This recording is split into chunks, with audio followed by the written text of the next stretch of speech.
I think that's really the takeaway here, isn't it? Not everything is personal. No. Everybody's going through whatever they're going through, have some thoughts, have some past, have some their interpretation, assumptions, internalization of things. It's half of the things are not even about you or your wedding. It just showed up because that's the only place Everything that's available. True.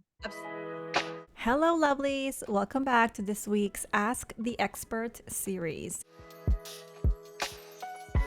It's Maria, wedding designer, planner, and now creator over at the Wedding Planning Resources, and I am your host.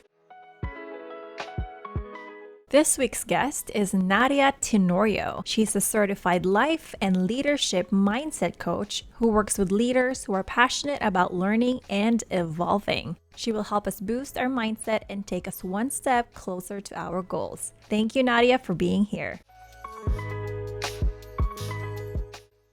This episode is a conversation between friends and is solely for educational and entertaining purposes. It should not be construed as professional advice or as a substitute for consultation with physicians, psychologists, psychotherapists, or other qualified professionals and experts. The audience is encouraged to independently verify the accuracy, applicability, and currency of the information discussed in this episode. Nadia, are you ready for the next question? Do it. This is from Iris, and she asks, how can my partner and I navigate and solve conflicts and disagreements with family members during the wedding planning process? Juicy, very, very juicy, Iris. It's tricky. I'm pretty sure you're not alone. How much time do we have? We got a lot. Can we call in like everybody? Like we need a team here. How do we handle this, Nadia? What do you think? Okay, well, you agree, Maria? I totally agree. And I think this is a derivative. I feel like because we're so intertwined and like where we're coming from, it's always like a derivative of something. For sure. But I think starting off with the mentality for me is this: there's a conflict that there is no one winner or loser. We can all be winners here.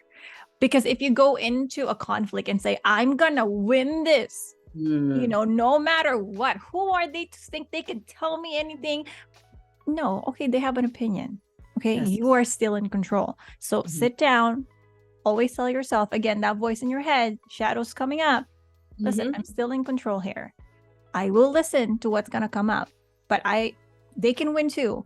And I think the perfect example that you did the walking down the aisle with your mom and dad, that you thought you wanted to walk by yourself, but you also felt that it was so important to let your mom's to actually respect your mom's wishes. And that's amazing, right?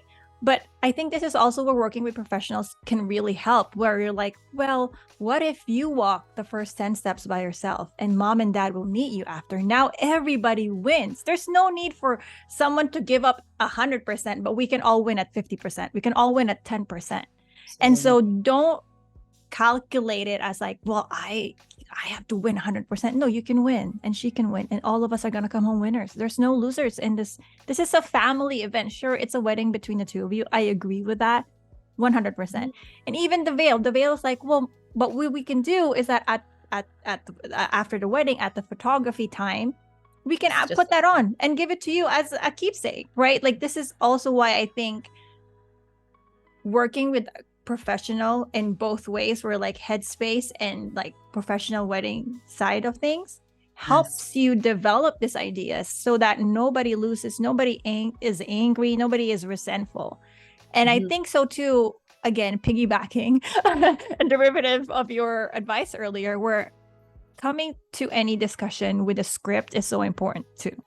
Like I always say this, I'm like, listen, I'm going to give you a template. This is what you're going to say, word for word, verbatim. No, because especially if I'm the wedding planner, listen, if you're put in a spot, always tell them, refer to the wedding planner. The wedding planner will look at it. I'm sure she's going to consider it. She's going to do something about it. We'll see, and we'll get back to you. Yes. Nobody gets hurt. You're being heard. You're being seen. You're present to that moment.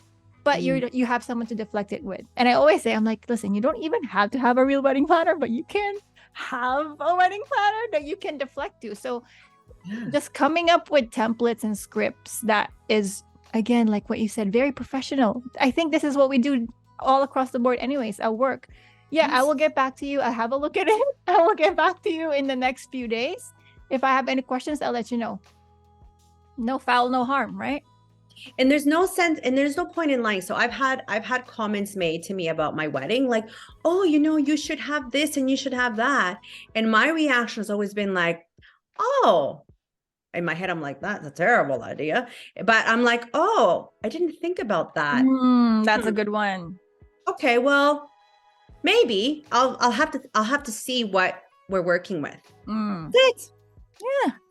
And then they're like, but yes, I already said, I didn't say no. I didn't say yes. All I said, I didn't think about that. And I'm going to see if it works. Yeah. And truly, maybe it does work, but I don't want it. So it actually doesn't work. Or maybe my fiance, it doesn't work.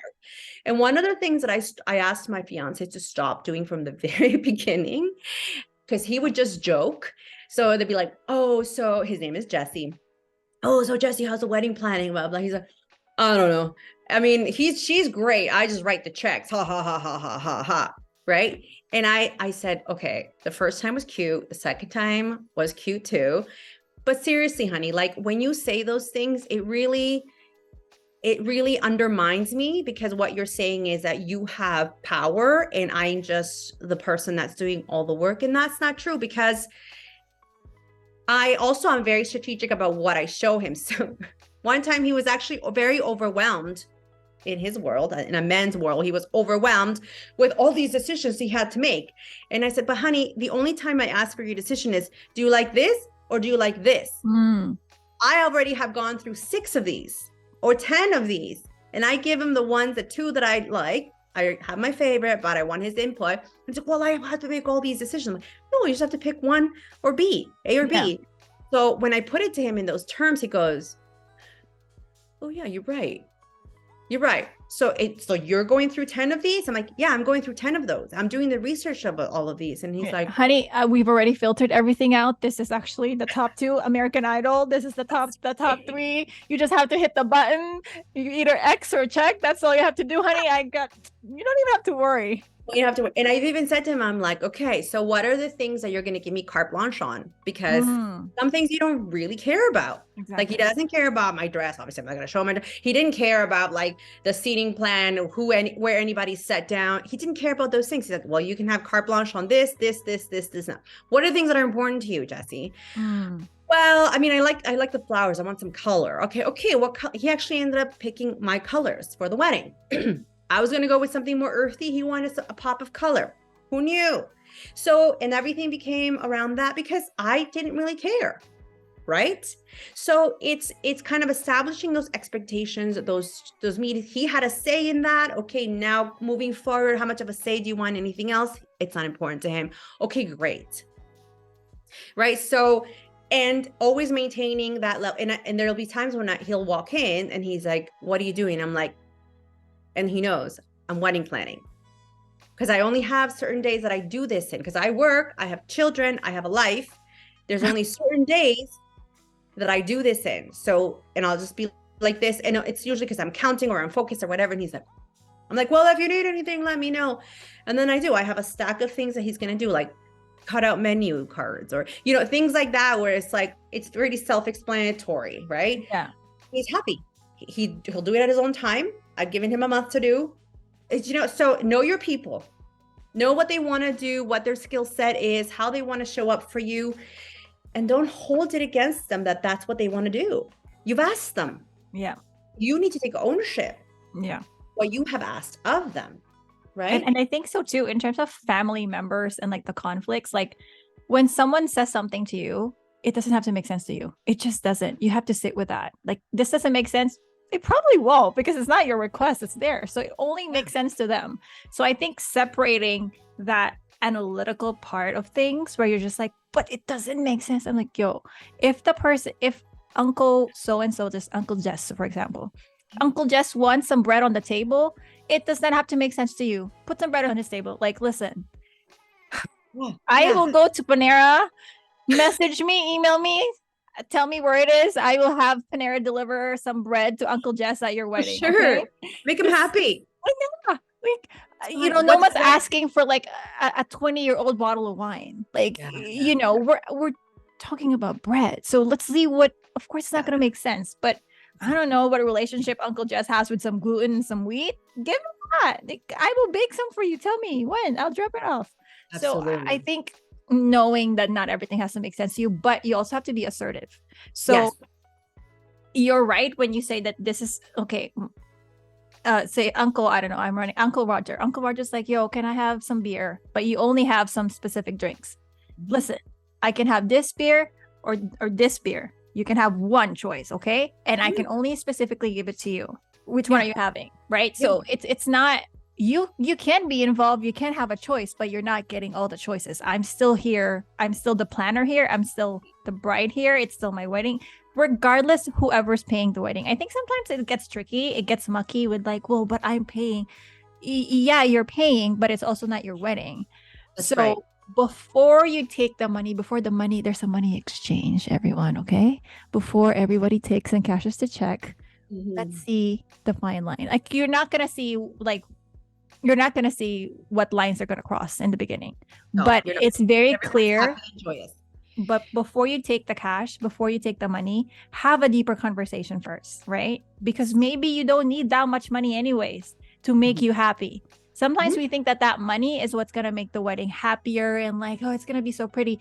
But maybe it isn't. Maybe, maybe a smaller wedding, but your money and not having someone talking in your ear all the time is really worth it. It's your joy. We have to find the joy of the wedding that's happening and not just the exchange and what we show other people. I think that's very tricky because we want to respect family. Like, who doesn't? Who doesn't want to respect family, right? And they're your family that you're either marrying into or he's marrying into. So you don't want to start this off on a negative tone. Yeah. But I do have to say, taking responsibility for how you navigate with family is also very important. I've had brides that have involved their mother-in-law in choosing their dress, in choosing them this and choosing them that. And then they get offended when the future mother-in-law suggests this and that for other stuff that they were not, right? So the boundaries were blurred from the beginning. So blurred. It's like sand. Nothing. There's no sign. So be very specific.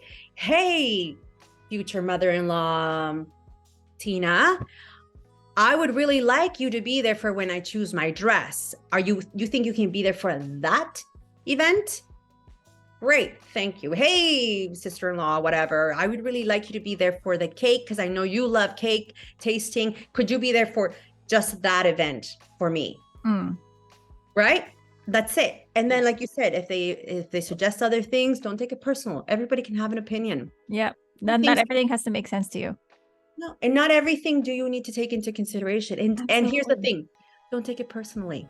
No, I think that's really the takeaway here, isn't it? Not everything is personal. No. Everybody's going through whatever they're going through, have some thoughts, have some past, have some their interpretation, assumptions, internalization of things. It's half of the things are not even about you or your wedding. It just showed up because that's the only place everything that's available. Absolutely. Most people say things and it really shows it. So what people say shows who they are. Okay, so one last thing on that. Just remember what people say or how people say it shows who they are. It's all about them. How you react to it or how you behave is about you. Absolutely. We have control over ourselves, how we interpret it and what we do with that information. So again, acceptance, awareness, conscious choice. These are the key foundations of acting in a manner that you're going to be happy about. Because there's one thing I hate is apologizing. So I rather behave myself well and not have to apologize, even if I don't like the situation, than be in a situation where I say things and then have to apologize for. Exactly. It just gets so tricky, right? Like, also know the level of emotion that you're bringing to the table and where the other person is. If it's a conversation that you're going to have and everybody's just like high emotions, you're going to have to reschedule. That's not the time to have a conversation. And it's okay to say that, you know what? Let's put a pin on it now. Come back to it. It seems like everybody is feeling so strongly about something, and I totally understand. And I want us to to all be happy. So let's reschedule so that we're all in a better place when we talk. Also, not every meeting is a decision making meeting, right? Like not just because someone said something doesn't mean you have to decide on it, and doesn't mean you have to share your decisions or plans. Nothing. It's just really treat it as like something passing through, like just, oh, this is your someone's opinion. Oh, someone wanted this. Oh, someone said this. It's just let it pass through you. It's hard because again, family is very, very personal. And when they say something, I think what makes it personal, just before we end this episode, what makes it personal because we attach it to an old event. So when I know Uncle so-and-so will say something like that, right? I think this is piggybacking the one that you did earlier, right? Where it is really because there is already a preconceived notion that this person is going to say. It's like you're coming in with this like, I know who I'm going to fight right now. I know who I'm going to beat right now. Instead of just like, oh, okay, you have an opinion. Okay. Whatever the past is the past. Now this is your opinion, then just let it be. You don't have to decide on it. So I think at the end of it all, really, respect is not just given, but it's also respecting yourself. And when you show other people that you respect yourself, it's so much easier to influence through kindness and through influence through anger. Because if you're angry, everybody's just going to be angry. Nobody's going to solve anything. Nobody's going to be heard. But if you approach it and you're showing them that, I think somehow too, you have to understand that you are still the leader. So you have to lead the conversation, whether who's paying or not, it's still your wedding. Of course, respect to whoever's paying, whoever's, bringing in the cash, but it's still your wedding. So you have to kind of show your hand in the beginning where like, this is what's going to make me upset. And this is really what's important to me. But I really want you to be involved. So let's talk about it. Let's plan it. Any parting words and message to family conflicts, Nadia? Family conflicts. Okay, well, everybody says communication is key, but how do we do that? Right? How do we do that? How do we do that? So the thing about communication is that you want to impart some information to the other person, or you want something from that person. Those are the only two things why we communicate. I either want to give you information or I want something from you. That's what communication comes down to. So just be strategic about it. If you're coming to someone and ask them something, know the person you're speaking with. How would I speak to this person that will get them to be open, kind, neutral to what I'm actually saying? Defense is down. Yes. Agreed. Maybe I'm not the right person to have this conversation. Maybe my partner is the best person to have this conversation. Nope. Maybe it's my sister best to have. Maybe it's better that I have a conversation with his sister, and then his sister can relay this information to that person and know that I'm open to discussing. Okay, so there is not one way of doing things, and there is no reason why things have to be done immediately. So this is why we go back to procrastinating or criticism. These are all fear-based things. You're right. It's the fear again. So make sure that when you're approaching a situation, the energy that you have, okay, so I do this with my clients all the time. Just relax, breathe, envision what it is that your goal is. I want to ask this person to pay for my wedding cake because I have no more money. Envision what your goal is, and then bring it to them in a way that this would mean so much to me. And I know that right now you don't have a lot of money, but this would be a great gift. And if that's how you want to choose to give us a gift, that is the best that would be the best way for us to receive any kind of gift that you could give us. Right? For example. So finding the ways to communicate with this person. It doesn't have to be, I'm the bride, I have my way, you just do. Give me the cash, just pay for it. Yeah. Totally. Honestly, I work with leaders all the time, and the leaders that are open, trusting, delegators, good communicators, and have a process of listening and receiving information in a neutral manner are the ones that are most successful. Because not only are they successful to drive their team, but they're successful because they themselves feel trusted, they're heard, they feel like they can delegate properly, they feel like they have a team to back them up. And that's what we want. We want to make sure that we have a team to back ourselves up. Yeah, right? You're absolutely, we model how we want to be spoken to. We model how the words are going to be put together. You know what I mean? Like if you're offensive, the other person just will jab at you. That's just the way that it is. Like how can someone that's so kind, how like I just unless obviously there's something really wrong here, but other than that, if you really come into a very calm, peaceful, kind manner, everything is figure outable, just like what I always say here. If you work with a professional as well, always deflect it. We're just like, you know what? Let me talk about this with my wedding planner. They probably have a better idea than you and I can ever have at this conversation. You know, we can fight for the next hour, but none of us are professionals. None of us, unless they are, by the way, sometimes they're really, really. This had happened before. No, this had happened before that I would be working. And I think that makes it trickier for the wedding planner because I would be working with someone that used to be in the wedding industry. And like my clients used to be in the wedding industry. So now they have their own stance in the wedding industry. But I'm just like, well, it's still not this wedding that you're working on, right? Like it's always, sure, you've been in a wedding industry for 30 years, but it's not this wedding. That's right. And That's right now, this is the wedding that we're dealing with, right? Your references are probably from somebody else's wedding. And I mean, respect, right? There's no disrespect around here. Sure, I want to listen to that. But this specific wedding has its own needs, has its own situation, has its own nuance. And we have to respect that. There's a reason why doctors don't operate on themselves or their families, or lawyers don't defend. Same as me. I wouldn't sit here and just coach myself. I would go somewhere else, because even though I can coach myself out of situations, I have the awareness and tools, I can't see things. You only know what you know. It's like you fish in the water. Yes. And then you need someone to be like, oh, did you know that there's a lamp behind you? Oh my God, I hadn't even looked back. Really? So maybe I could use that. And then the wheels start to turn. That's why a professional, a coach, a wedding planner, those are key people to have, because they let you see things. They help you see things that you wouldn't otherwise see. Building a team. Absolutely.